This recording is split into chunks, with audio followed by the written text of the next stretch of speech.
तो मैंने ये सोचा कि मतलब कहाँ कहाँ से संत पैदा हो गए जिन्होंने ब्रह्मा विष्णु महेश के माँ बाप भी पैदा कर दिए, क्योंकि मैं अपने आप को बड़ा विद्वान पंडित मानता था, क्योंकि मैं कृष्ण का रोल में अदा कर चुका था, रामलीला में मैं राम जी का रोल अदा कर चुका हूँ।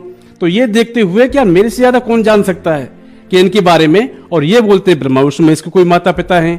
तो मैंने अपनी घरवाली से कहा कि एक ना एक दिन मैं इनसे जरूर शास्त्रार्थ करूंगा और उनको बताऊंगा कि आप दुनिया में गलत ज्ञान दे रहे हैं। तो एक दिन मैंने क्या किया कि अपनी घरवाली को बुलाया, मैंने कि चलो आज इनसे शास्त्रार्थ करते हैं, क्लिनिक पे हम बाद में जाएंगे। तो मैंने उनको बुलाया, मैंने कि खटखटाई कुंदी, तो वो बाद हाँ जी।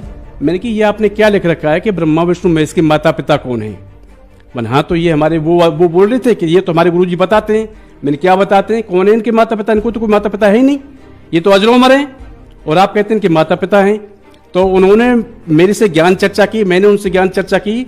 तो आप यकीन मानना कि उन्होंने ऐसे ऐसे तर्क मेरे को दिए, क्योंकि मैं भी पहले से भक्ति में था, चाहे मैं किसी की भक्ति करता था, किसी की भक्ति करता था, लेकिन मैं इस भक्ति में था। तो मेरे को वो ज्ञान एक्यूरेट समझ में आ गया कि रियली में ये है। तो मैं पानी पानी हो गया उस ज्ञान को सुन के। मैंने कि रियली में अगर ऐसा ज्ञान है तो भाई मैं अब तक कहाँ था? मैं क्या अवमान कर बैठा था कि मेरे अलावा कोई और भी कोई इतना ज्ञान हो सकता है, कोई इनसे वो शास्त्रत करने के लिए सोचे? तो मैंने कहा तो आप मेरे को कुछ दीजिए। तो उन्होंने मेरे को एक चिप दी। तो आप यकीन मानना कि मैंने वो ज्ञान गंगा और चिप कैसे सुनी वो मैं आपको बताता हूं अभी। कि मेरी क्लिनिक का टाइम था सुबह 9 बजे से रात को 9 बजे तक। तो 9 बजे जैसे मैं क्लिनिक से आया तो मैं अपने बच्चों को बोल देता कि आप सभी सो जाओ, और मैं ये ज्ञान देखता हूँ, ज्ञान की कंपैरिजन करता हूँ कि ज्ञान कहाँ तक कैसे कैसे सत्य है। तो तकिया लगा करके एक तरफ मैंने ज्ञान गंगा रखी, एक तरफ मैंने अपनी गीता जी रखी। तो मैंने एक एक श्लोक, एक एक अध्याय पढ़ के देखा। तो ये करीबन मेरे साथ में सिलेबस मैंने पूरा पढ़ा। तो मेरे साथ में ये हुए करीबन 2 महीने हो गई। 2 महीने हो गए तो एक दिन मैंने सिर पकड़ लिया, हे भगवान, ये दुनिया क्या कर रही है और मैं क्या कर रहा हूं? ये वास्तव में ये ज्ञान अगर ऐसा है तो अब तक किसी को पता क्यों नहीं था?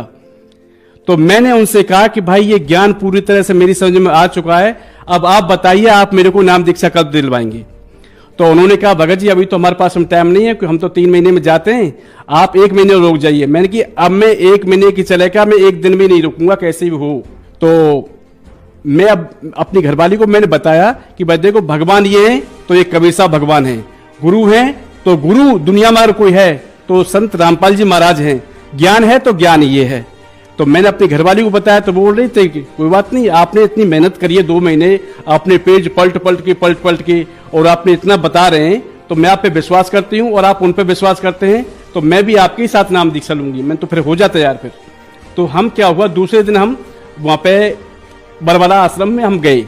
तो बरबला आश्रम में हम गए तो वहां पर जाकर के मैं सोच रहा था कि भाई कहाँ मैंने दुनिया से पैर छुआए हैं, कृष्ण का रोल मैंने किया था, मैंने दुनिया से पैर छुआए और अब मैं किसी के पैर छूऊंगा? मैं इतना बड़ा अपने आप को पंडित मानता था। तो ये देखते हुए तो मैं वहां पर सो गया।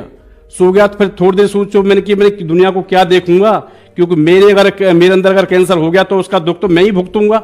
इसलिए मैंने कि चलो नाम दीक्षा ले ही लेता हूं। तो मैंने परम संत तत्वदर्शी संत रामपाल जी महाराज से प्रथम बार उनसे नाम दीक्षा ली, दंडवत प्रणाम किया।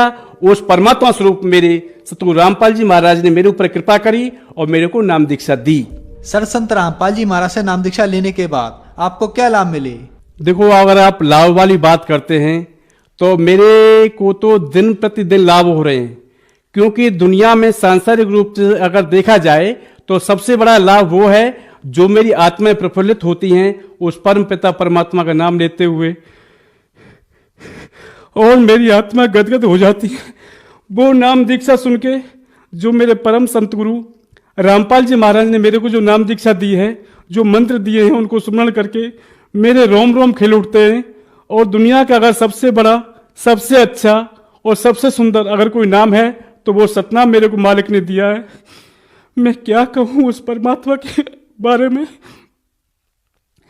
मैं इतना ही कह सकता हूं कि उन्होंने मेरे ऊपर बड़ी दया करी जो मेरे को नाम दिए। और मेरा नाम लाभ सुनाऊं आपको तो मैं गिनती तो मैं क्या करूं, लेकिन 2-4 मैं लाभ आपको बता दूं जो कि अभी फिलहाल के ही मेरे गुजरे हुए हैं। एक्चुअली में क्या है कि मैं जैसे क्लिनिक करता हूं तो सबसे पहला लाभ मैं आपको वो बताता हूं कि मैंने जैसे क्लिनिक हम शाम को बंद करते हैं तो जहां पे हम पैर झाड़ के हम अंदर जाते हैं, तो पैर झाड़ के जैसे मैंने क्लिनिक बंद करी तो मैंने अपना पैरदार झाड़ा और अंदर रख दिया। तो मैंने ताला लगा दिया। दूसरे दिन मैं आया तो देखा तो उस पर 1 हाथ लंबा सांप मरा हुआ पड़ा है। अब आप ही सोचो कि मैंने वो सांप देखा नहीं, और वो सांप अंदर आके से गया, अंदर आया तो फिर मारा किसने वो सांप? तो ये परम संत गुरु रामपाल जी महाराज की ही कृपा है, क्योंकि वो काल रूप में सांप आया था और मेरे को वो खाने वाला था, तो परमात्मा ने उसको अंदर ही अंदर मार के और प्रमाणित करने के लिए वो पैरदान पर ही छोड़ दिया। नंबर 1। नंबर 2, 7 साल पीछे, हालांकि मेरे के 2 बच्चे मेरे पहले ही थे, 7 साल पीछे मेरे को 1 बच्चा परमात्मा ने और दिया। तो वो बच्चा ऐसे दिया कि मतलब बच्चा पैदा हुआ तो केवल नाम मात्र ही कह सकते कि हाँ लड़का हुआ है। बाकी वहां के डॉक्टर बोले कि गोविंद जी आपके जो बच्चा जो है ये समझ लो कि यहाँ पे हो ही गया है, बाकी हम ये नहीं कह सकते कि मरा हुआ, ये भी नहीं कह सकते कि ये जिंदा है। तो हमने ऑटो करके, मेरी चाची, मेरी माँ और मेरी घरवाली सभी हम जो है ऑटो करके वहां पे गए स्वर्ण जयंती में, और जाकर के मैं डॉक्टरों से जाके मिला। डॉक्टरों से मिला तो डॉक्टरों ने कहा दिखाओ बच्चा कहाँ पे। तो बच्चे की नब्ज नाड़ी देख करके, सब जगह देख करके, तो मेरे को कहा हाथ लगा के ऐसा करो बाहर निकल जाओ सुबह सुबह, क्योंकि हम सुबह सुबह उन्होंने डॉक्टर ने वहां स्वर्ण जयंती हमको भेजा था, बोले तो बाहर निकल जाओ। सुबह सुबह क्या मूड खराब करने आ गए यहाँ पे? बच्चा मरा हुआ है और हमारा हॉस्पिटल बदनाम करने के लिए आए हो, चलो निकलो वहां से। ऐसे मेरे को निर्फात वालों ने बोल दिया भाई कि आपके हाथ जोड़ते हैं आप ले जाओ, और ऐसे ही स्वर्ण जयंती वालों ने बोल दिया भैया आप यहां से जाओ। उन्होंने डॉक्टर ने मृत घोषित कर दिया उस बच्चे को। तो मैंने फिर हार के यही सोचा कि हारे का सहारा मेरा सतगुरु रामपाल जी हमारा। तो मैंने वहां पे कॉल लगाई और ये कहा उनसे कि मेरे परमपिता परमात्मा आपकी कृपा से मेरा बच्चा हुआ है और ये बच्चा डॉक्टरों ने मृत घोषित कर दिया है। हे परमपिता, अगर ये आपकी आत्मा है, हे मालिक, तो इसे बताइए मैं क्या करूं, मेरे पास इतना पैसा भी नहीं है। तो मेरे वहां से मेरे को जवाब मिला कि सतगुरुदेव का जवाब आया है, सतगुरुदेव रामपाल जी महाराज का जवाब आया है कि आप इस बच्चे को लेकर के घर जाओ, इसको कुछ नहीं होगा, ये परमात्मा द्वारा भेजा हुआ बच्चा है। तो मैं सतगुरु रामपाल जी की आज्ञा से बच्चे को अपने घर लाया और रास्ते में ही बच्चे ने बोलना, रोना, दूध पीना अपनी मां का शुरू कर दिया, और मृत बच्चा मेरा आज मेरी गोदी में, मेरे आंगन में हंसता खेलता डोल रहा है। और दूसरा लाभ मैं आपको बताऊं कि मैं डॉक्टर होने के नाते मेरा क्लिनिक गुड़गांव में था, तो मैं किसी काम से एक पहाड़ी इलाके से मैं गुजर रहा था। गुड़गांव में थोड़ी एक पहाड़ी है, तो एक आदमी मेरे पीछे और बैठा हुआ था स्कूटर पे, वो था उत्तराखंड का मनीष कन्याल नाम का। तो बैठा हुआ था तो अचानक ही हमारा पेट्रोल खत्म हो गया, और वहां से पेट्रोल पंप था करीब 3-4 किलोमीटर आगे। तो क्या हुआ, हम पैदल दोनों उसको स्कूटर को धक्का मार के ले जा रहे थे। तो एक लड़का आया करीब 20-25 साल का, बोल रहा था, हरियाणी भाषा में बोल रहा था, भाई क्या हो गया भाई? मैंने कहा भाई कुछ नहीं हुआ, कोई नहीं। वह नहीं, कुछ तो हो गया होगा स्कूटर में। मैंने भैया कुछ नहीं, पेट्रोल खत्म हो गया है। तो उन्होंने कहा तो पेट्रोल ले ले फिर। मैंने कहा मेरे को पेट्रोल नहीं चाहिए आपकी। मैंने क्यों नहीं चाहिए? मैंने नहीं, हमारे गुरुजी रामपाल जी महाराज ने यह कहा है कि किसी का जो है एहसान अपने ऊपर मत रखना, तो आप तो पेट्रोल दे के चले जाओगे और आपका एहसान हमारे ऊपर हो जाएगा, तो इसलिए हम आपका पेट्रोल नहीं चाहते, आप हमें माफ करें और आप जाइए। तो उसने क्या किया कि अपनी मोटरसाइकिल मेरे स्कूटर के आगे खड़ी कर दी और बोला कि पेट्रोल तो आपको लेना पड़ेगा। मैंने कहा भैया आपके हाथ जोड़ते हैं, क्यों लड़ाई करते हो भाई, हमको पेट्रोल नहीं चाहिए आपका, वरना पेट्रोल तो आपको लेना पड़ेगा। तो मैंने कहा मैं एक शर्त पर पेट्रोल ले सकता हूं कि आगे 3-4 किलोमीटर आगे वो पेट्रोल पंप है, आप मेरे से वादा करो कि वो पेट्रोल आप मेरे से वहां पे भरवाओगे, मैं आपका पेट्रोल भरवाऊंगा। हाँ ठीक है ठीक है ठीक है, आप पेट्रोल लो पहले। मैंने कि पेट्रोल में, फिर भी मैंने एक बहाना लगाया, मैं पेट्रोल कहां से लूं, मेरे पास ना बोतल है ना गिलास है ना कुछ भी नहीं। बंद देखो, बहाना मत बनाओ, ये पहाड़ी इलाका है, यहां पर सभी ने दारू बारू पी होगी, तो जो है आप कोई गिलास विलास उठा लो, वहीं से पेट्रोल आ जाएगा उसमें।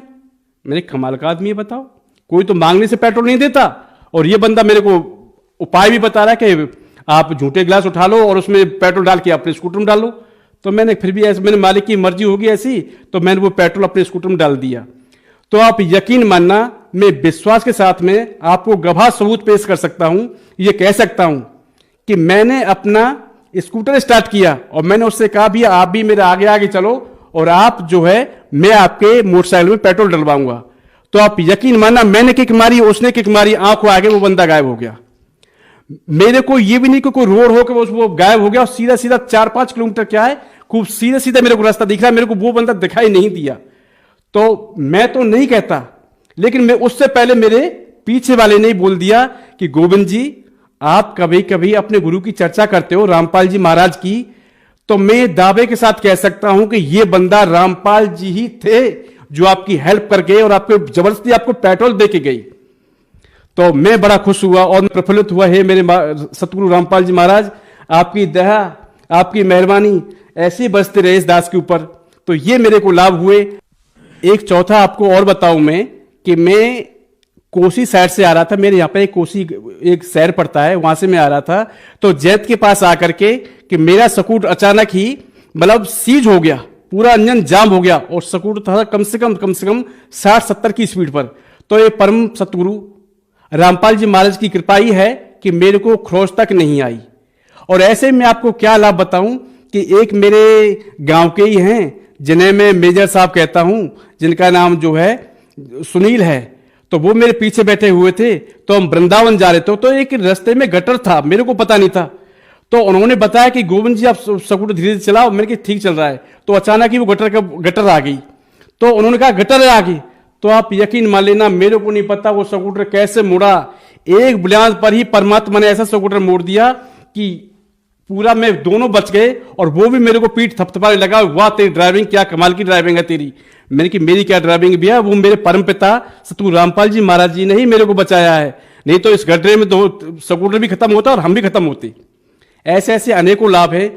सर जी, मैं आपको एक बात बताना भूल गया कि आज से करीबन महीने 15 दिन पहले की बात है कि मेरी जो घरवाली है, मेरी जो धर्मपत्नी है, तो उन्होंने नाम दीक्षा ले रखी है, मेरे साथ ही ली थी। तो उन्होंने क्या किया कि मतलब घर की कुछ सफाई करी थी। तो हमारे परमात्मा स्वरूप रामपाल जी महाराज हमारे हाथों में ना एक रक्षा सूत्र बांधते हैं और वो ये कहते हैं बेटा कि ये तुम्हारी रक्षा करेंगे और मर्यादा में रहते हुए भक्ति करना। तो मेरी घरवाली ने क्या किया कि उस रक्षा सूत्र को काट के और अग्नि में जला दिया कि शाम को मैं नया रक्षा सूत्र पहन लूंगी। तो आप देखिए काल का प्रभाव कि काल दुनिया के पीछे और हमारे पीछे कैसा लगा हुआ है कि मतलब 1 घंटा तब हुआ, उससे पहले उसको बिजली ने पकड़ लिया और बिजली ने ऐसा पकड़ा कि जीभ पलट के अंदर मुंह में घुस गई और 3-4 धक्के खाकर के वो खाट पर आके गिर पड़ी। तो मेरी माँ ने, मेरी भुआ भी थी वहां पे, सभी ने उसको शरीर को दबाया, बच्चे उसके शरीर के ऊपर चढ़े, आध घंटे पीछे जाकर के उसको होश आया। तो आप सभी से मेरी ये प्रार्थना है कि आप भी अनर्गल सेवा, अनर्गल भक्ति ना करके उस परम सतगुरु रामपाल जी महाराज का नाम उपदेश लीजिए। और जैसे मेरी पत्नी को परमात्मा ने बचाया था, आपके ही परमात्मा ऐसे ही सारे काम सारेगा। ये मेरा अनुभव है। जैसे मैंने इनका ज्ञान पढ़ा, जो मेरे को मिला, तो मैंने कहा एक बार आजमा के देखूं।